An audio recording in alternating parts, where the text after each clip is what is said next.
क्या आपको पता है कि एस्ट्रोनॉमर्स कैसे डिस्टेंट गैलेक्सीज के बारे में स्टडी करते हैं, वो गैलेक्सीज जो कन्वेंशनल टेलीस्कोप के रेंज के भी बाहर होते हैं। हाय फ्रेंड्स, मैं हूं अरिंदम और आज हम बात करेंगे ग्रेविटेशनल लेंसिंग पर। वी ऑल नो कि लाइट स्ट्रेट पाथ में ट्रैवल करता है, but according to Einstein general theory of relativity, जब मास के प्रेजेंस में स्पेस टाइम कर्व होता है तो लाइट भी उसी कर्व पाथ को फॉलो करता है, जिसे हम बेंडिंग ऑफ लाइट भी बोलते हैं। इसी फिनोमेना को ग्रेविटेशनल लेंसिंग कहा जाता है।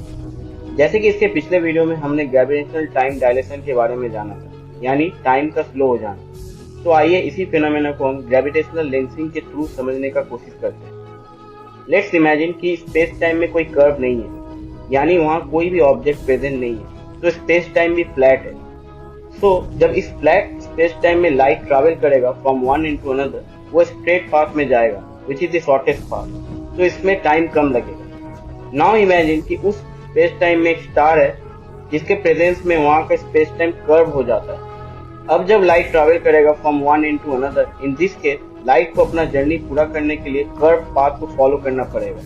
तो ये ऑब्वियस है कि लाइट को ज्यादा टाइम लगेगा उस डिस्टेंस को कवर करने में, जिसे एक डिस्टेंट ऑब्जर्वर के पॉइंट ऑफ व्यू से टाइम डायलेशन कहा जाएगा। जैसे कि मैंने वीडियो के शुरू में एक सवाल पूछा था कि किस तरह एस्ट्रोनॉमर्स डिस्टेंट गैलेक्सीज को स्टडी करते हैं, तो इस फिनोमेना को मैग्नीफाइंग इफेक्ट कहते हैं, जो कि ग्रेविटेशनल लेंसिंग का ही आउटकम है। जब लाइट बेंड होता है एक कर्व स्पेस टाइम में, तो वो कन्वर्ज एंड डाइवर्ज होता है, और इस कन्वर्जेंस एंड डाइवर्जेंस के वजह से ऑब्जेक्ट्स मैग्नीफाई हो जाते हैं। तो नॉर्मली जो गैलेक्सीज हमसे मिलियन लाइट ईयर्स दूर होते हैं, वो हमारे लिए इनविजिबल होते हैं, but due to this magnifying effect astronomers ना ही सिर्फ उन गैलेक्सीज के मल्टीपल इमेजेस प्लॉट कर पाते हैं, बल्कि वो उन गैलेक्सीज के पास्ट को भी स्टडी करते हैं by the help of light itself.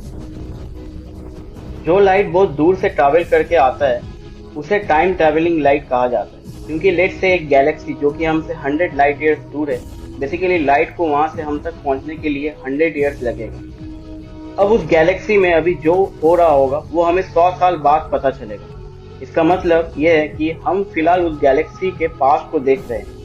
इसी तरह टाइम ट्रैवलिंग लाइट हमें हेल्प करता है अर्ली यूनिवर्स के स्ट्रक्चर को समझने में। तो फ्रेंड्स, इस वीडियो में इतना ही। मिलते हैं अगले वीडियो में एक नया टॉपिक के साथ।